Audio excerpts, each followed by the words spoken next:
ইতিহাস আর মিথোলজির সন্ধিক্ষণে এমন কিছু অলৌকিক রহস্য লুকিয়ে থাকে যা আমাদের কল্পনাকেও হার মানায়। আজ আপনাদের জানাবো এমনই এক বিস্ময়কর কূপের কথা, যার নাম জিয়ত কুণ্ডু।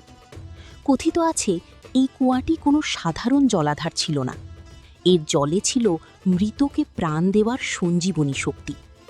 মহারাজ পরশুরাম যখন যুদ্ধের ময়দানে অবতীর্ণ হতেন, তখন তার মৃত সৈনিকদের দেহে এই জিয়ত কুণ্ডুর জল ছিটিয়ে দিতেন, আর সেই অলৌকিক স্পর্শে নিথর দেহগুলো আবার জেগে উঠত প্রাণের স্পন্দনে। রণক্ষেত্রে এক অপরাজেয় শক্তি হয়ে ফিরে আসত তার সেনাবাহিনী।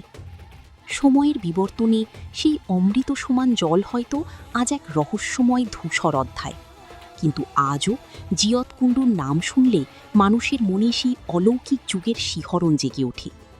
বিশ্বাসের গভীরতায় আজও অমর হয়ে আছে মহারাজ পরশুরামের এই জিয়ত কুণ্ডু, প্রকৃতির কোণে লুকিয়ে থাকা এমনই এক আশ্চর্য ইতিহাস।